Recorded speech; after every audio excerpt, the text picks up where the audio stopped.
ভারত থেকে হঠাৎ পানি ছেড়ে দেওয়ায় কাশ্মীরের মাটিতে শুরু হয়েছে নতুন এক দুর্যোগ। ঝিলাম নদীর রুদ্রস্রোতে মুজাফফরাবাদ সহ পাকিস্তান নিয়ন্ত্রিত কাশ্মীরের বিস্তীর্ণ এলাকা এখন মাঝারি মাত্রার বন্যায় বিপর্যস্ত। কিন্তু ঘটনা এখানেই থামেনি। পাকিস্তান অভিযোগ তুলেছে পূর্ব সতর্কতা ছাড়াই ভারত এই পানি ছেড়েছে। আর এই অনাকাঙ্ক্ষিত পানি ছাড়ার মধ্য দিয়েই দুই চিরশত্রু দেশের সম্পর্কে ছুটে যাচ্ছে ভয়াবহ উত্তেজনার নতুন প্রান্তে। পানি ছড়িয়ে পড়েছে গ্রাম থেকে শহর, মসজিদের মাইকিংয়ে সতর্ক করা হচ্ছে মানুষজনকে। চারিদিকে আতঙ্ক আর উৎকণ্ঠা, বাসিন্দারা আতরের মতো জেগে রাত কাটাচ্ছেন।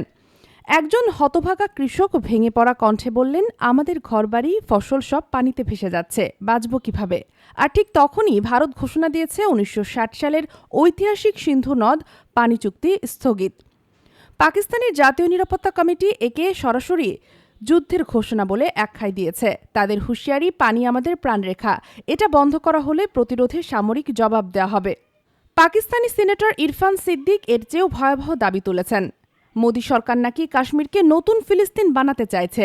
সিদ্দিকের ভাষায়, ভারত এখন সংখ্যালঘুদের জন্য এক নির্মম হত্যাক্ষেত্র।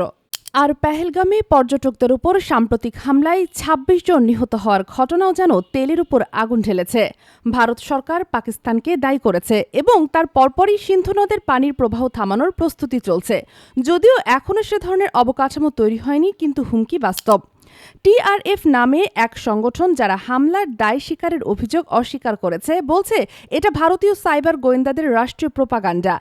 তাদের ভাষায় এটি কাশ্মীরি প্রতিরোধ আন্দোলনকে ধ্বংসের ষড়যন্ত্র। এদিকে বিশ্ব ব্যাংক, যারা ঐতিহাসিক সিন্ধু নদ চুক্তির মধ্যস্থতাকারী ছিল, এখনও নীরব। বিশ্লেষকরা বলছেন, এই সংকট দুই দেশের কূটনৈতিক সম্পর্ককে তলানিতে ঠেলে দিচ্ছে। কাশ্মীর এখন একসাথে পানিযুদ্ধ আর সন্ত্রাসবাদের দ্বিমুখী আগ্রাসনের মুখে দাঁড়িয়ে।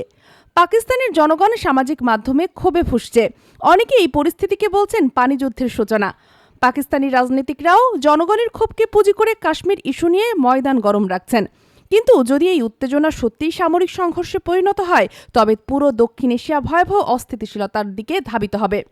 কাশ্মীরের নিরীহ মানুষেরা, যারা বরাবরই সহিংসতা আর দুর্ভোগের শিকার, এখন চেয়ে আছে আন্তর্জাতিক সম্প্রদায়ের দিকে একটু সহানুভূতি, একটু মানবিকতার আশায়।